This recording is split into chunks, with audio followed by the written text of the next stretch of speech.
O tātou iai I le nei taimi o tātou whapsangai I o taitai o Ekalesia Kirisiano maise o le paia leo le malo le fionga I le li Palemia ia whapea foi sunga I sui Palemia ia a fionga I Mista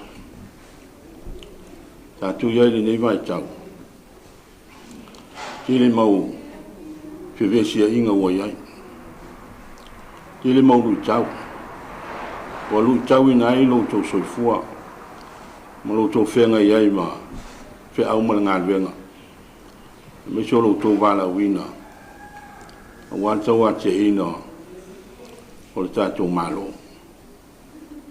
Ia Pa wale o le me E tō manga iai Na o Yesu Mau wai lo tau malos Ia O e mātu isi lui tau E sau isi lui tau E o mātu isi Mau vesinga E sau ho isi mau vesinga E le uma E iei pea E iei pea vesinga Ma lui tau esi esi E paua lea O lo tō whamoe moe Na o Yesu O io le pule O io le pule Na te awatua Le malosi Ie whanoa noa O e le mautonu O e whime mea E maua mai ia Yesu le malosi No ia e saua ia tafe mai e le malosi Tafe mai e le ola Mo pa ia o le tātou whai ngā malo Ia mai se fōi o Te ta ia o Ekalesia Kirisiano Tātou ia i le nei vai tau Tātou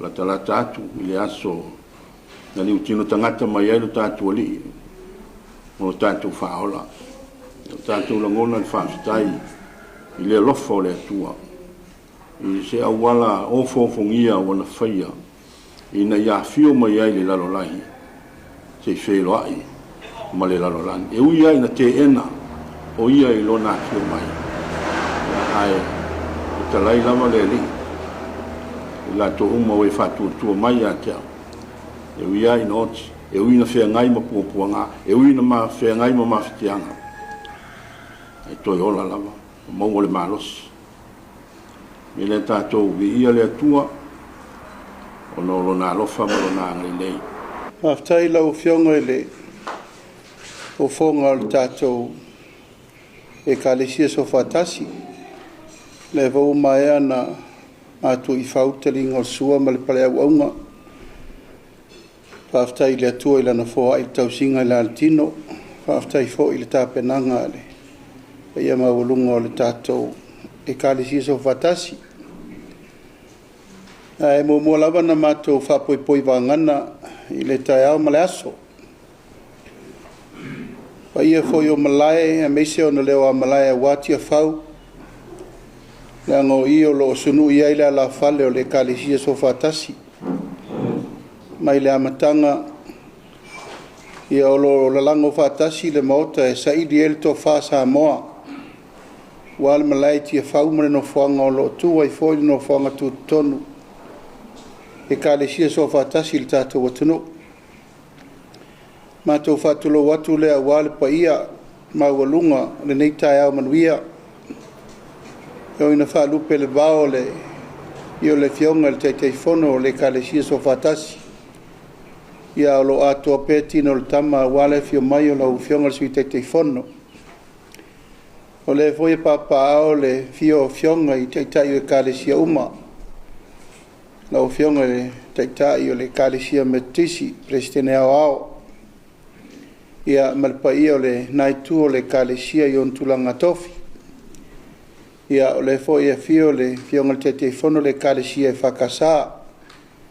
Ia maona foi pulenga to finga ese maluai le na foi to vine.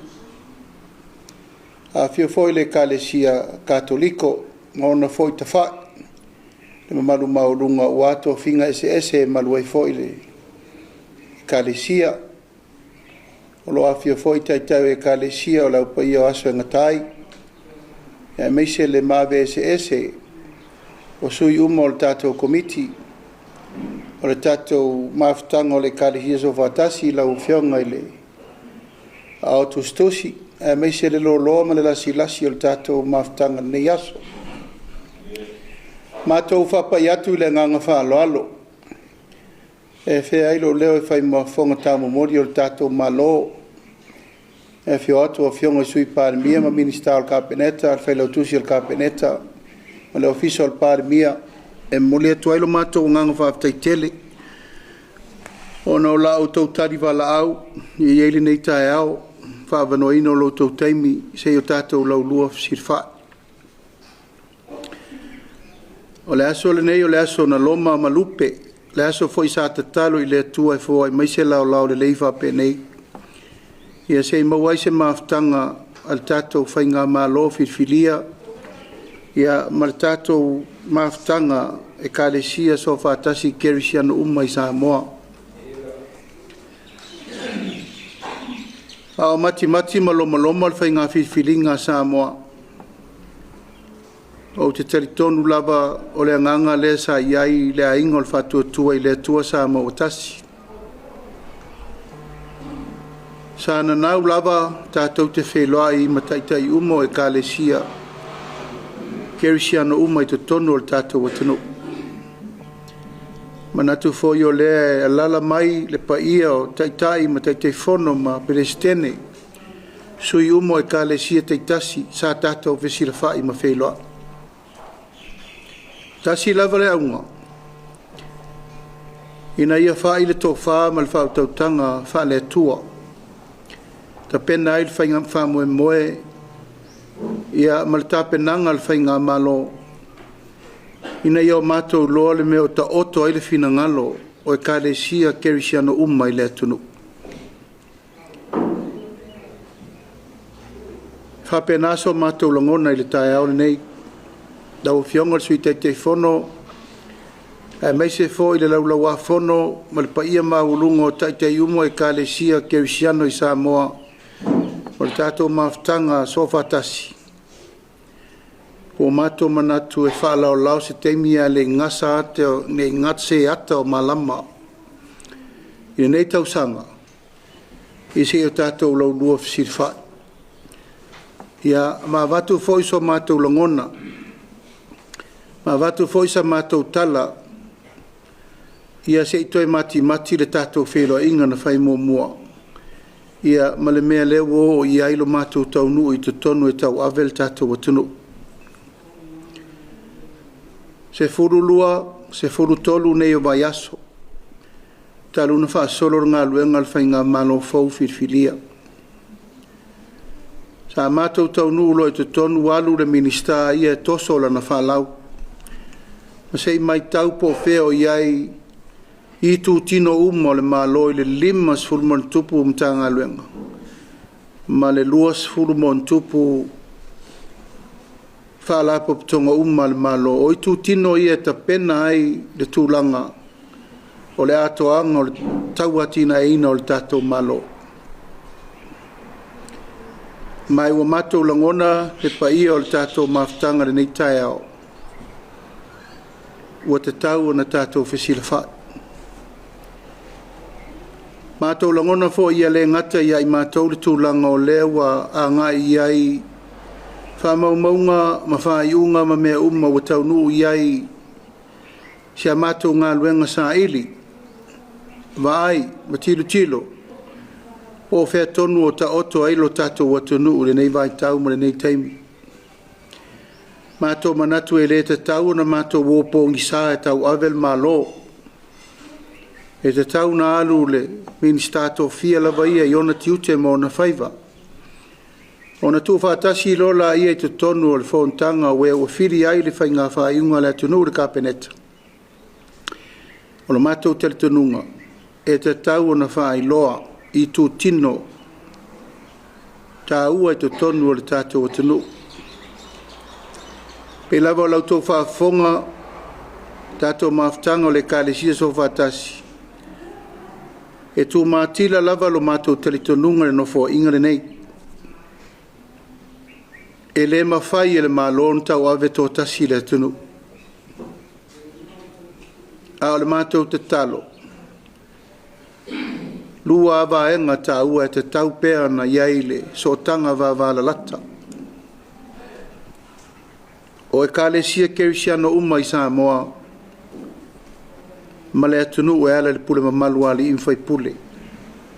Ma le malo, ona mātou talitonu lo lea, ia e so longa le lei mea uma i le atina ino le tātou atunu. O mātou vava ai ma le totoa i seisi la asanga fau, seisi amatanga fau e te tau na mati ai le tau o venga o Samoa mo le lumana. Ai sea, ua tātou va aia le tele le taifa na e masuinga te tele o mai le atunu. E le ngata o suinga le lei, ai sidi ai o na tū ngā suinga wha le tonu o tātou mai tauina le nei mai tau. O le mau wha vai le nā o lo tai mua ai o mātou tangata le teimi le nei. Ie lau whionga sui te whono sui mamalu uma o le tātou Ekalesia so whatasi o mātou manatu e mātou te o mai pēa. E so te whaafafonga po le ase tūlanga wo iai la mātou sa ilinga i te tonu le sfuru tolu vai aso. O anga i el tāpenango i tū tino e ta pena ai le atina ino le tunu. Ma o ia i tū uma, pei lavo na mātou whailo atu. O le a monga e tau soa, o le vaa e fautele, o le sāfo i alo whatasi, mo le manuia o Samoa atoa. Le whaua e saunoa lau sunga le teitai o le sauninga, lau whionga sui te whono, ia a mea o ula na o le so, o wha malo si au wha le anganga, tau pale pale ai ma mawal wha malo si au mo i mātou, mo matou wala wina o wale tunu. Manatu foi wale to e pō mala e, i tūlanga uma sa fola i a Samoa.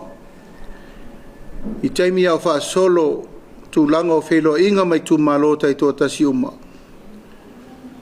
Sa mātou apa lava le tūlanga lea, e te tau o na Feiloai i whatasi le tūlanga wha le angunu i le pule mamalu Aliʻi Feiloai. Ma le tūlanga i le Ekalesia ma lana matafa i oi whai. I le vai mamau le tātou whainga malo nei 5 tausanga, e vai ma le whae tete. Pea mai tau o tātou mata i whalawelave o tutupu mai i atunu i whafo. Aisea ua whilongia talitonunga ma whaatuatuanga o tangata. Wa tātou vavai ua whilongia whaatasi talitonunga whaakerisiano ma lātou e iai talitonunga e se atua lātou te tāpua iai. Ma o le whiringa o le tūlanga lea e māfua mai le whaavai o le tātou malo tuto tasi o Samoa. O mātou vavai ma tilo e iai vaenga o le whaavai e te tau o na tātou vavai iai. To e sila iai le Ekalesia so whaatasi o lautou lea ma tāwha ioi. Awa o lautou paia ma lautou mamalu o lo ngafa ma le tala lelei ma le tala ina o le finangalo le tua. O mātou mai tau fo i le taunu mai tutonu. Ua uru whale mai Samoa isi o tāpua inga e le tali tonu i le tua. Ua uru whale mai fo i le atunu tāpua inga e le o ngatusa ma le tātou tali tonu ngai whaavai i le tua Samoa. Ua uru whale mai fo i to tonu o le atunu nisi o tāpua inga o te tali tonu. Tātou te leo vaia le teimini nei. Ai tu lai mai ni whaafita uli mo tupulanga o lalowa o le atunu i le lumanai. O na ua tātou whaatanga ina nisi o Ekalesia e le whaatua tua i le atua. Ato manatu ai lea o le mata upu tu pito le nā. O whionga le teitei whono, sui teitei whono ma teitei umo Ekalesia. A whai e sanga tonu le tātou whaatatia ina o le whaavai o le tātou malo. O te tali tonu e mapu le tunuu, nei se i o le whaavau. Maolo iai pēr le taimi. lo iai pe le avanoa e toe furi whaala au mamafa ai lo tō finangalo. Au wha solo tā penanga, al whainga malo i ona tūla fono, e lima taitai na ile lumana i le malu, Samoa i ona tūlanga lau te tele, o te telitonu. O ina o lo li lifa i ai le telitonunga, o mātou tangata whātau waa, i le vāwa ai ma le maitau, mō le anga inga mō le lumana. E le mawhai na tupu whātasi le tūlanga o le tātou telitonunga whākerisiano. Ma tātou whātanga ina nisi o whātou tuanga e le o whātasi ma le tātou telitonunga. Aisea e vai lua ai fina ngalo le tunu. Ma e tātou te mau ese le tātou telitonunga o le atua e whaavai i aisa moa. Ma e o le telitonunga whaavai i atusa ma le tō whaa ma le malelenga o tātou mātua, na whātalitali e i langi se ao o le tātou malo. E iei tae ao, whaavai o le atunu, e le tau whai atu. Ma le mau tae ao e fia e o mai lava i le so, o lo punawha nau pēr tae ao le tala lelei. Peitai, o mātou mai tau ma le tutoa, o le lava o uru fale mai nisi, o tāpua inga matalitonunga, e le tatau o na tala whea ngai mo tātou. Tātou vai nei lea ngai mai o lea ia tatau e whiri ai tangata malana. Ma ua so sofa ai le itu vai o le tala lelei. E ala itu langa ia mionga whapaupau. Whaso koma mal whako molo. Le tūlanga ua ngai mai lava e so sofa le tūlanga e pei o na pui le taimiri nei. Le mau whaavae lua tangata na whausia le tua. Fine malta maloa. Au tātou vai o tātou tafutafane mātunu o le larolangi. Lal tātou titilo. O amata na talia isi lava tātou tangata nganu u whasa moa. Tūlanga wa lātou talia le tama ma le teine. Tūlanga leu tātou vai le teimini nei. O le lava wa mata o na tupu i le tunu u tūlanga. Nei e tatau o na lio iai le Ekalesia. Lona lua ua tātou vāvaai wa mata le to e whaamaluina le sapati. Wa ngai lava ina i sofa ngā luenga e whaatino ai tūlanga sa masani ai o na tātou maitau o le aso sapati o le aso talo ma o le aso e paia. Tau whaatūlanga ai ngā luenga ua nā o le tātou waso tāpua i tasi. Tātou te whaafetai ai le atua i lona alofa ma lona leir pule whaasoifua le vai aso atoa. A le aso e tasi tātou te urufale umai malu. Ona o le tātou tāpua inga te talo i a mauru tātou whātuatua i le tua. O umana whaavai o tātou mātua o e fo in taitai i le atunu, tūlanga o le tātou waso talo e amatanga o tausanga taitasi. O se whaavai le lei, ma se whaavai mautu, na e el tō wha le fionga le tō li a tō Feiloai. Ma le whainga mālofo i sa iai. E te tau o na iai se vai aso ana pongi e te talo ai mo le atunu. O se tūlanga lei ma le lava tātou te sori muri vai. Tau whai titi ai matangi maralosi ma whawhita aulia o mai o no le tātou vai aso te talo le nei.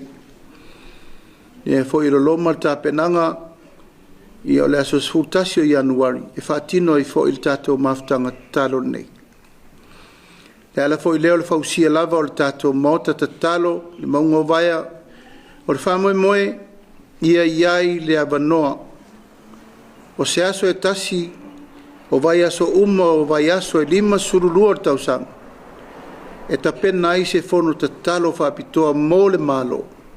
Tanga luenga le malo, whalapoptonga le malo, tofu, le vaenga o le malo, malona aso e whai e le aso tāpua i talo.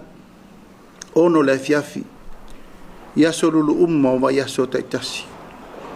Ma o le nā whamoe ua toe whamapue, ma ia fau ina ia le leia tili. Sa amata mai o nā wawai atu Ekalesia ese. Ia mai ai le whawhiangainga sa tausia le mota. Peita iane, ua leo ngā tusa fo i fufuanga i le manatu ma le langona sa iai. Ia ua ese ai le langona sa mafua na tau mawhai whaatu le wha moe moe. Ia ua ese le mea wanga ia i nā lai o na toe suia le wha moe moe. O le awha o ngā loi tu tino o mta ngā luenga taitasi le malo. O lo iai pēr tu langa o lo tōwhinga ma la tau o iai. E wha o ngā ai, e ta pena ai le whono te talo. Ale tatou malo ia soruru o vai aso taitasi. Aulo maua foi le avanoa so se Ekalesia kerisiano. E ta pena ai fo ia la tau sauni ngā lotu i so se taimi ma so se aso. E fina ngalo ai lava so se Ekalesia ma so se whawhenga inga. E avanoa lava le tatou whalitalo. O le whamoe moe fōu lea wā e le tatou whainga malo. I le tatou whono talo tapua iai le vai aso mua le sutasi o Januari. O le awha au popo iai ma le aso anapongi le tatou malo atoa. I le aso lulu lava. E tu whatasi mai le aso te talo mo le malo ma le atunu. E te talo le taiao le lima le taiao se i tau le tasi. Ana pongi ma le talo, ai fai le fono te talo i le ono i le fiafi. Mato manatu ia le ngata le vai aso mua tausanga le ana pongi ma le talo. Aua te tau ona fai le ana pongi ma le talo i se aso e tasi o le vai aso. E wha mamaluai le aso le talo ma le ana pongi i le lima sifuru ma le lua vai aso o tausanga O le wha moe, pe ona sao noa le taitai o le sao ninga. Ia a whai ua malosi mai leo so whai, a le fili ma le neiva i tau ma mea ua te tupu. O talitonu fo i e tau na wha malosi le tato wola tāpuai, mai lea taimi, lea taimi. Ai mai se lava i tu tino le malo, o te talitonu le aso lulu, le aso lo di lifa i ai aso te talo e Ekalesia kerisiano i Samoa. Ma e leo se mea fau. Peitai e leo whai ai tono le malo. O le la ta pena ai whai unga al kapeneta i le ta pena ai mo le aso sutasi o Januari. E wha mau whai longa inai. E le ngata ina toi wha mamaluina tatou whono talo i le fiafi. Ai la wha mautu inai tu langa. Ole te talo ma le anapongi e amata ia so ruru taitoa tasi Lona lua ua mato manatu ma vava ai tu lango le wha maluina o le sapati. O le amatu ato e tu lai fo le tato malo. To e wha tu lai me le ia aua lava ne i to iai ni ngā luenga. Le ta le whea ngai e to e whaito tonu le sapati o le li. Lo ia inisi ati na e le malo na e o maikon kalate mai fafo fape mai e tau nalu ma le sao no le turingo ngā luenga. O manatu e le sili ifo lea na e lo le whama malu o le tātou sapati. A iei fo le tūlanga e tapu tūlanga ia. Tei vana ngā lava tātou au na ngā masani.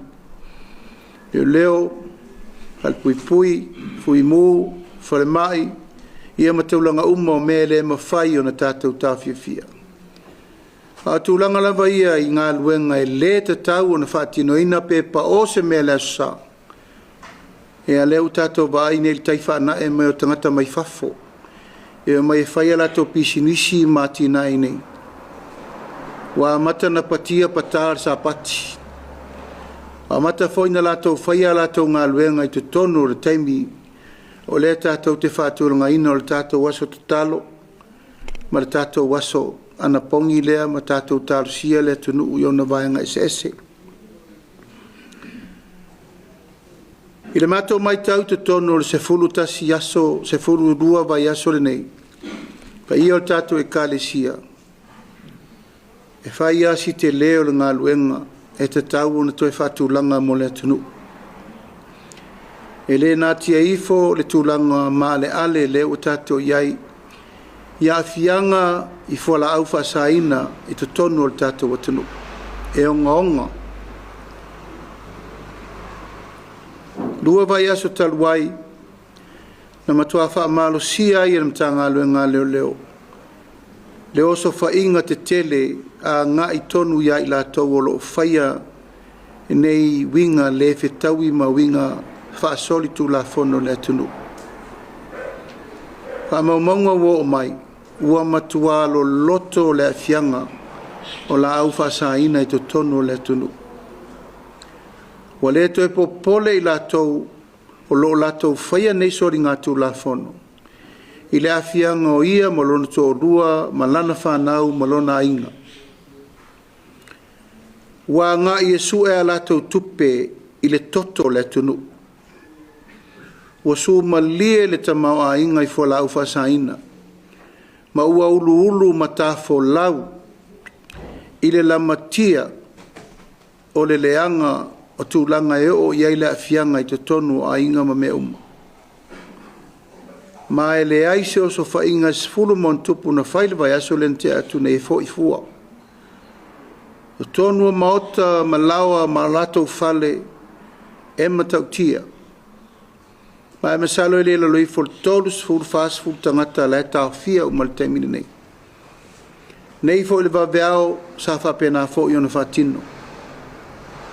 Ma o loto sir fia le pa ia o Ekalesia e onga onga. Ma e matautia le meu tatou wo o iai. O tau si sila ma vava i le tele o whala belave tau ta vale i lungo le tele le teimine nei. Sa tatou le masania au mafua i sea ua uru fia i la tau o lo Feiloai i lungo ala tele. I mea nei. O iai fo inisi o la tau o i tūlanga o le whawhainga luenga ina. E le ngata i a la tau company tu maoti. A tu tonu fo e le malo. Ua matua a fia lava nisi o le malo i tu tonu o le fianga i fo lau whasaina. Muri nei, ia na e tau te sisi latu. Le anga wau whatonuina le ofiso tiute ma le ofiso leo. Ia aua ni to eise me tasi e natia. O le maua matu lai mtu mai lunga o penga ta whaelangi sila i ele atunu. Sila i ele Ekalesia e fua i ele vaai. Ina nei o tatou lei loa ma o tatou le mai tau. Ia e te tupu mai ai nisi o whaafita auri se maleanga tatou te fotua i mai mole lumana. Ua tele le sawa ina o whanau laiti. Ua tele le sawa ina o whanau teine laiti. O le mau lea mai, so se mea e oso ia i oso whainga. E mau atu lava ma whanau teine laiti te tonu o Faleo'o nei. Lona winga o lo whatu langa ai winga mata ngā ma winga wha tu lou lava, winga wha pau pau. O lo lato whatino ina i te tonu o maota ma lawa nei. O mai tau ina fo i o lo wha solo suenga, ua whatu whale taritane i nei. Ma o lo wha solo i ai suenga le ofisa o leo. Ma ana nyai i matuasa ili uma. Mai tau ina i ai isi tangata mai whafo o lato mai whatu i tua i ngā pisi nisi whape nei tono le tunu. Ma ua tū lai eise tūlanga whae tete. Ma se tūlanga leile mai tau. Ia te au nei o le ministao leo mwharpui. I le tūlanga sili o na maale ale. Leisi whawhita auli o lo tau fofo nei. O na ua a fia nisi o whainga luenga al malo.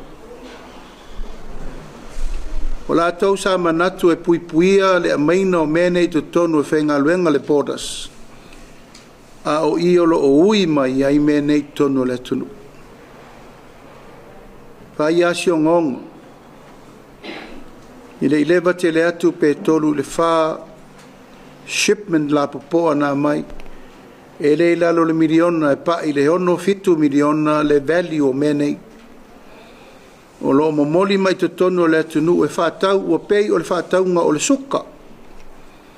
O Feiloai solo ta vale ua pei ni ki liva. A te tonu o ta vale nei. E wha au penga umatangata. Ia, e le tasi e le lua. Tonu le tala whatai o pia. Ua matua i te le a fianga. ma te le tūlanga la matia. O tō si sila fo le tūlanga male ale, o nisi o la tau nei a fia. O la tau e whai ngā luenga i ngā luenga maurulunga al malo, o su e tusi. O nisi fo i o lo ia, nisi fo i o malu al malo, o nisi fo i o la tau, o whai a onga.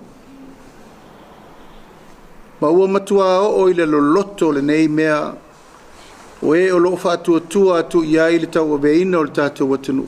A ua matua o i o onga e pito i sili o na la matia ia o a o onga o la awha i alo mwhanau. A o la tau nei o loo tau mwhaile o ina o alo mwhanau ia o la tau nei o loo lualuangia le whamoe moe. O le aso lua asau nei e Feiloai atoa ai le kapeneta ma whai a onga uma o le atunu. Se e tau sa ili se fofo, ma se i ave se upu ti mai, ma se i ave se awala la veai. Ina ia sila ma mao, aliʻi ma tamaitai whai a onga o le atunu, o latou, e te le fo ilo latou sao, e le ngata i lea o ina o whanau. Ia o le malu puipuia o le valu i tūla o lo tātou tūla foa i eia tātou whanau. I lima o tangata nei, i tau ave leo la o ina whale poto salalau. Tātou wa ai fo i male male ale, wa mai lava i lunga o penga tawha i langi, le tau mawhaina e whanau a onga o whala au whasaina. Wa mai lava e la tau i lunga o social media, Feiloai mai nisi o a onga. Le ngata le tonu le tūtaulanga, ia o a onga fo il tala whātai o pia ia manutua. O matua i te le so solo atu o le whawhita auli. Ma le tūlanga o le tau mwhai li o ma pui ai. I lea tūlanga, sa mātou savali ai sui o nuu uma, ma sui tina nuu uma sa whaile whono te le lava. Mātou whataranoa ai le tūlanga, sui o nuu, ma sui tamaitai o nuu. E le lifa i ai le tālasanga, ma le whaamatalanga, ina i o lātou si la fia whaafita auli o tūle mai. Wa le mātou tarito nunga se le sao. Sui o nuu, ma sui tina o nuu. A wale puipuina o le lato mtafa i oi le vā o li imwhai pule. Ma ea fwoi na mātou Feiloai i whaapitoa, ma li imata mai tai fō mai uma o le tātou watunu. O le aunga fwoi le tasi o no whaafita auli o lo tutupu mai le soi fō malo loin. Le au o tu iaisa o tala steime. Le aso fwoi ananafi, sa mātou Feiloai umai ma taitai whono, pa board members uma o le pulenga o whalapoptonga uma le tātou malo. O nei tā ua fo i le lātou ngā luenga i le tūlanga o le tutu whātasi e whaile puipuinga mō tātou.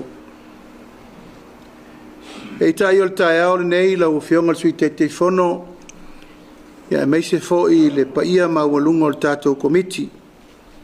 Ekalesia ke visiano so whātasi le tātou atunu. O mātou manatu, e le te tau o na mātou tau fiofi, se whawhita uli tū ngā o mai i tātou watunu. E manao mia le lalango le Ekalesia i tū langa o whainga whaavaya o le tātou malo. E manao mia fo le tua lalo whaale anganga le Ekalesia. E mati ai me whaatū langa whaai unga whai mo le lumana i mta upu o ngonga nei watu lai mai. Awa mātou te taofi, o loo ia ao Ekalesia, le fesosoani i totonu a onga Ekalesia. O loo ia ao Ekalesia, le fesosoani, i le launga ina upu, awa le upu fola i totonu o nuu mafio anga taitasi, mo le tātou watu nuu atoa. E le au le pule po, e le sopo fo i le tai le ele. A o lautou matafa i oi whaaleanganga, mātou te talitonu, e ui mā ngalo ai tūlanga o whaafita uli o leo tātou tau nuu mai I mata upu o onga o lea ua tātou iai le nei vai tau. Lona lua, o le tūlanga tau soifua malolo ina le tātou atunu, ua te le fo ilona vale tonu. E lata i le se furu lua, se furu tolu miliona le tupe al tātou malo. O whaanganga e ave ai a tātou ngase i atunu mamau. Aisea, e fōlinga mai, wa le mawhai o na tau aveina, e le tātou mtanga aluenga le soifua malolo ina, le soifua ngase o le atunu. Lo whatūlanga por kalame fau, whaatino le tausanga fau, la toi whatūlanga umai le tonga fitinga o na e tātou tangata le whalemai tele mtotua. Ma tā pena ni suinga fau e toi e mai ni Aliʻi mani te mai taifo mai fafo e fsosoani. Toi e mai umani masini tāla whea ngai e leila loifo le luas furu masini. E a mai e whaatino ai suenga ma tonga fitinga umalava. Ua le mawhai o na tātou whai ei nei. A wana o le whaati e lava le vaalele. Maave. E mafua nei ngase uma. Ona o le siusio manga o le tātou te ola ma soifua o mai to tonu o le tunu atoa. Ma iai vo le tūlanga le misiona whaaltala le lei. E mawhai ai o na tala ina le tūlanga o le soifua whaaleanganga. Ma le soifua manuia, ma le soifua lau le lei. E o whaatasi e wale manuia o le tunu. O lo tā pena nisi o ngā luenga te tele le tātou malo e whaatō nisi whale mai fau se lua. Tasi i sāle lolonga, tasi i tōnai mato. E whesosoani le teimine nei le tū ngā o le meu tātou iai. E le i lewa le tātou whale mai tele mto tua, peita. Te le ngā luenga e tue fia whai le teimine nei. Mātou te le tau le pua malafo pe tusi le lima, ara ngā luenga le nei. Sa tau na whaatino i tonu le luas furu taurus futau sanga taruai. E le ngata le soifui maloloina, ale pui ngau Samoa, i tūlanga o whalau whasaina ma le sawaina o le atunu. Te le ngā luenga e te tau an tātou tū whaatasi umai aisea. A soifua maloloina le atunu, o soifua manuia le atunu. A soifua maloloina le atunu, ua manuia le atunu uiona vaenga ese. E le ngata foi la i le malo ia a o le Ekalesia. Tūlanga tau aonga, o lea tau te morimau, ua pau ma ua lalo lava tūlanga o result sa tātou aonga. O lea tau tutusa le tūlanga sa tātou ia yaso ia, ma teimi ia, o fōtu wai mai le atunu i tūlanga, o le tātou le tāngo lima ma le auau o maa i le amatanga.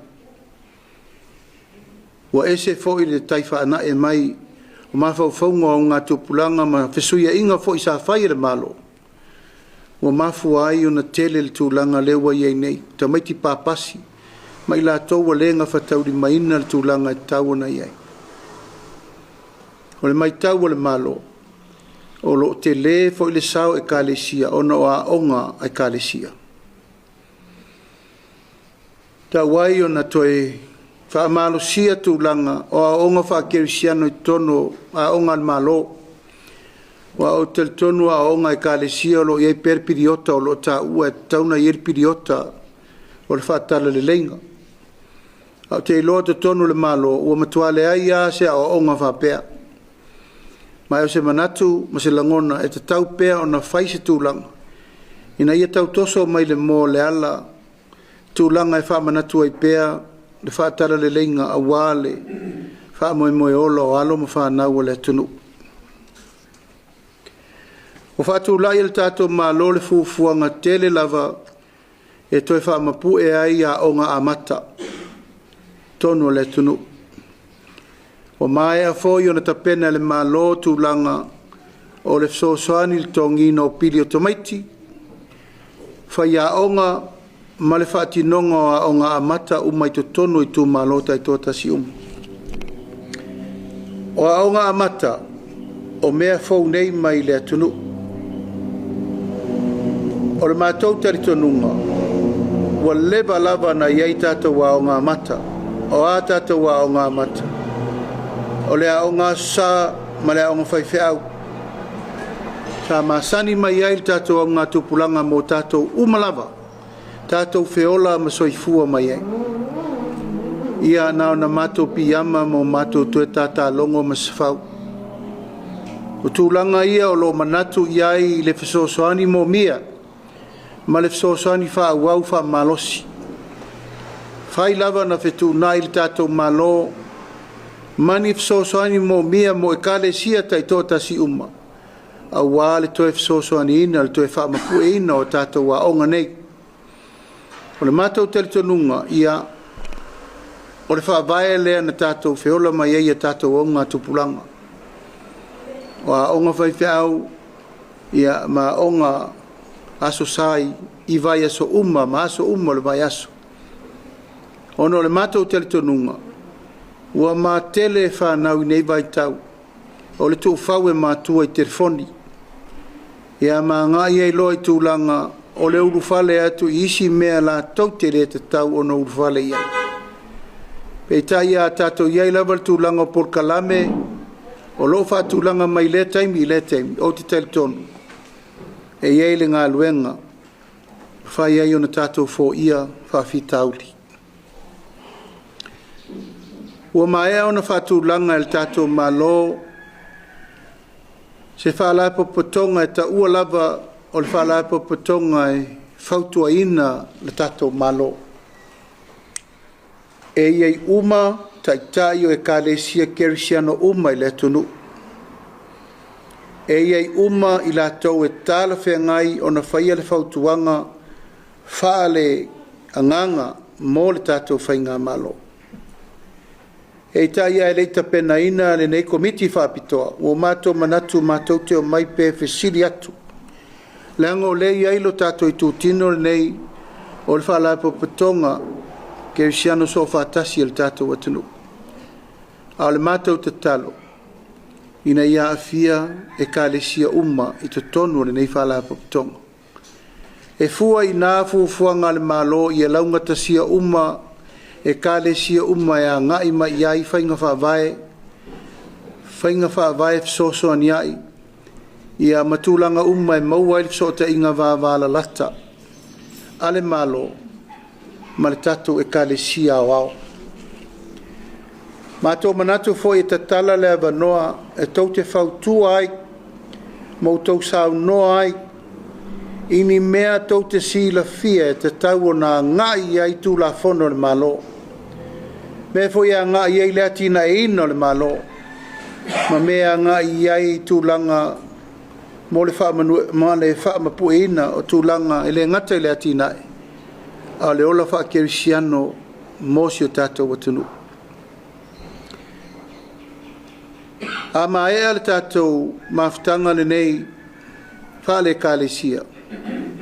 To e paule mawhitanga e ririfa i e muri muri, o le Feiloai inga ma le puna mamalu Aliʻi mwhai pule atoa. Kolo i eitu la fono na whātātia mai fo i le amtanga. E pui pui ai le mamalu o tu la fono nuu. Ai mai se le puna mamalu Aliʻi mwhai pule peita. O tu au noa whapea. Whātupu te lei nai le vāo tangata taito tasi ma le puna mamalu Aliʻi mwhai pule. Wa matai foi na fesiringia tangata taito tasi talitonunga wha kerisiano. Ma fesiringia tangata taito tasi le tūlanga le pule mamalu Aliʻi mwhai pule. O le talitonunga wha avae lava ia, o le malu o le atunu, o lo ia ao le Ekalesia, o lo ia ao le pule mamalu Aliʻi mwhai pule. Peitai o tātou tū whauala whawapea, e leo mautu le wha avae o tū la fono mo le Ekalesia. A ele o ilonga fo le whaavae o tū la fono mo le puipuinga o le pule mamalu Aliʻi mwhai pule. O mātou manatu ai, a vea le nei tolu masina whato atu lai mai le whainga malo, se tā pena le ano whale mo tausang fau, ma le silima tausanga. Ta ea la le nei, pa iai o le tātou maafutanga ma le tātou Ekalesia, ua mātou o mai, i onga sui Palemia ma minister o kapeneta. Ia se o tātou laulua whasirwha. A ua mātou taratala atu nisi o vaenga, e mana o mia ele whsosoani, ma le tātou ngā lue whatasi ia ua lea tina ina o le tātou malo. O le mātou lea manu lauti ma le talitonunga. O le vaa no fōtoru le tau veino o le manuia o le atunu, o le Ekalesia, o le atunu, ma le malo.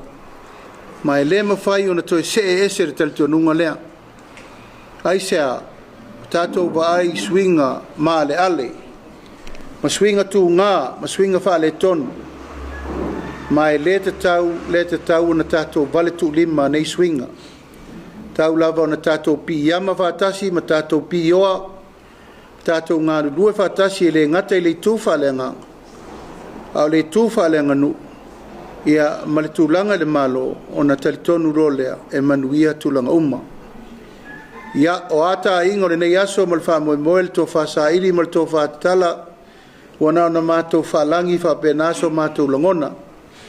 Ia ma le malu maulungo le sau wha inga le nei tai au a wha pe fo i pao papa, o mātou suru mai, e avatu ni tūlanga o lo iai, i suenga mani ngā luenga sa mati e ngā luenga i tonu le nei, se furu tolu vai aso.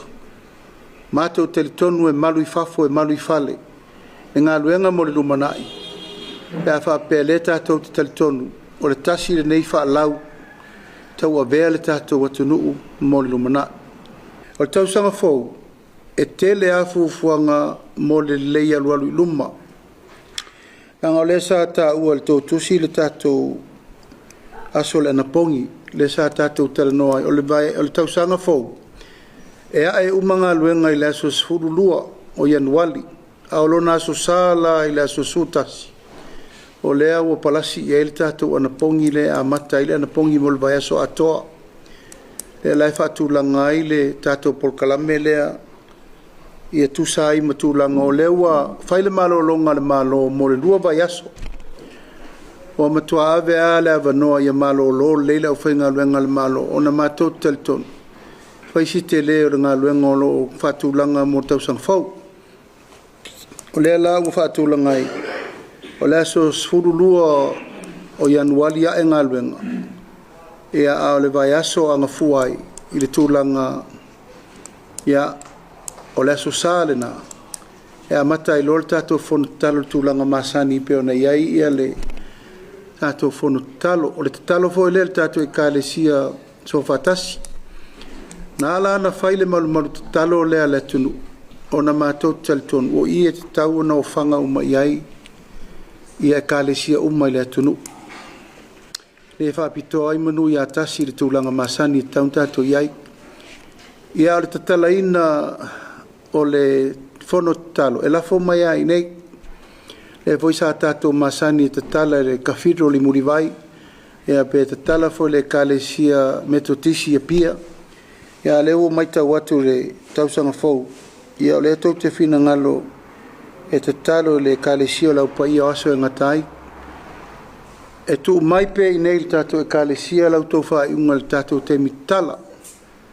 e a po fe lava le mea ngā iai ia wha moe o le tūlanga mātou te lima teiteina iai ono le polkalame le la fo mai mo o tau. O le tātou lotu le sa masani na whai le whai unga me alo loma le tātou tūtoa tasi. Mo loto si le fia, o le tātou tūtoa tasi le tapena nei. La tātou tūtoa tapena ina le tūtoa tasi sa masani i le tunu. Ta pena le lei mea umma mortolu aso. Wa alu lava le wha malunga o le tātou tūtoa tasi wa afa aso.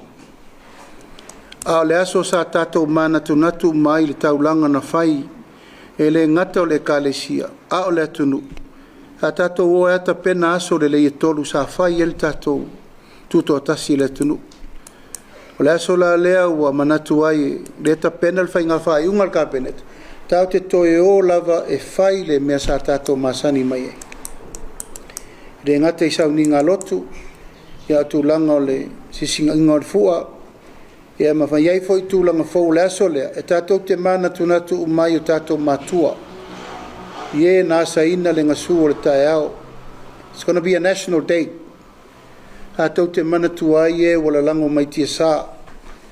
Mai se i la tōn teita ia le mālolo la lango i tia whau mo me uma. Ia matulanga masani lava sa tātou i ele tunu i Singafua. Tātou whainga meo le tai o tauvanga whaili, o tauvanga savali, tauvanga pese ma me uma siva ma me uma sa masani ele tunu.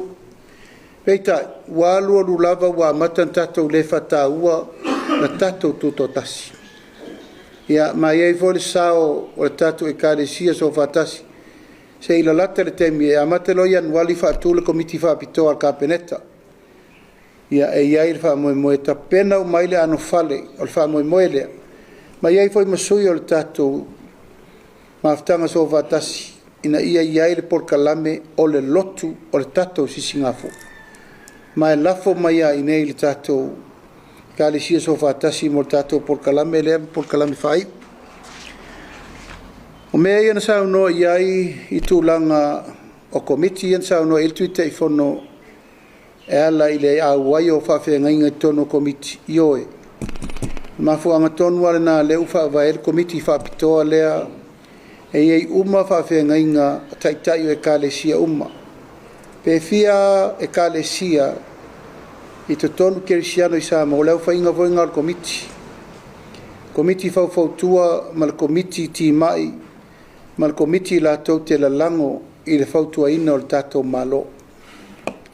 O le mātou tatalo, le tātou Ekalesia so whatasi, ia iei le tūlanga o le atoanga o Ekalesia uma o le tātou watunu. O nei fua fo i nā le taupulenga o ati nā e ma me whaatino o le tātou malo, e ale le tūlanga lea. O le iai o whaife au te tonu o komiti ese. O lo avanoa lava le avanoa whawhenga inga pēa whapea e te apalai. Board members ma taitai fono o lo tatala le avanoa. A whai lava o lau sunga whawhenga inga e te whianga lua i tūlanga tau board members ale malo. Tala le avanoa. E leo whaatapu la aina fo i tūlanga o le whaamoemoe lea. Mai te tau lava o na iai le avanoa. E iai se whawhenga inga e sau whai te tonu o tātou board members ma komiti whapena. Lona lua, o tātou komiti nei o whono whaavae 5 martasi.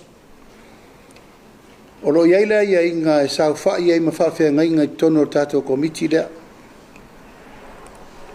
Lea lala mai le fionga ni minsta o lea o lo whaanga ingo ina le tātou poloketi lea mo le atina eno le tunu. O le whainga whaavae sa iai e iai no foa o le au whainga luenga i tanu o le tātou whono whautua. Mor komiti o le lufi ina o le atina enga o le tātou watunu. Ma e tasire nā komiti whapitoa tā ua tele. Tā ulava na iai ia le awa inga ia e meise whautuanga whaleanganga. Ta mā whaleanganga i tono i tūmalo umalava o le tātou watunu. E lufi ai le whamoemoe. Ia o isi au lape uma ia wa au tau sa no mai pe no taua ia o le wa ia le silsila mamao tulanga o fafta wa inga le sapati taimi fata pula o ngā luenga kon kalate ia sa tulanga fo i tu ngā ta vale ma me uma o le a silsila ia le kapeneta ni tulanga ma au lape fa pito e fatino mai ia fa mo uma ia ai la fo mai le tulanga o le so soani mo le tātou Ekalesia so whatasi. E peo na sira fia e mātou te rei urufale le malo. Sa whai lava e le whatuatua i le atua sa mo watasi tau langare nei tau sanga uma. Le alava le tango lima ma le uti e le whasoa a le vaianga whai le whatuatua i le atua sa mo watasi. Taimi lava e usui iPhone tanga Ekalesia le tātou atunu. Moli atu lava sa mātou mea lofa whatau ba. I le taimi ai mātou tele i tūla i le malo. Ia whamaluru atu inisio Ekalesia le i o ti el whasoa. Ia ai se mea mana i tele le tūlanga i lao o tele o leo tūla i whainga malo. Ia la fomaia la ia se i whaile taranoanga le tātou. Ka peneta ai se whainga whaavae mautu mo se whainga whaavae le lei. Ia e tofu si ai tūlanga ia pēa o ia sfa pēnei. Ia pēto ea ngā i Ekalesia teitasi. Ia pēla ngā isa o mailo i nei whono so whatasi. Ina ia atangi ai le tātou tūlanga ao te tele. O i nei, o loo fai ma taulaʻiga uma o ekalesia uma le tatou atunuu paulava lea o le matou tautau le mau pe ona matou faaololo maau ia ofia uma ekalesia kerisiano uma le atunuu ona le pine leo lea i tuuaʻi foi le malo o ai e fisi o ai e toso ia o ai e vaai o ai foʻi e lē auai o le matou tatalo lenā ia o isi tulaga uma pe ona tatou faasoa i lenei aso i fuafuaga ia o la tatou faapeanao na fai e lē natia i ai alaga tupe e mau ai fesoasoani tumatila lava i faalapopotoga faapeanei ai e le tatou mafutaga a le fono tatalo nei a loto tufatasi o loo iai foʻi tulou lava o lea i lo gatotonu taimi lenei le lufilufiina o le tolu selau afe i sosaiete uma e afia ai ekalesia e afia ai latou i ai manaʻoga tumau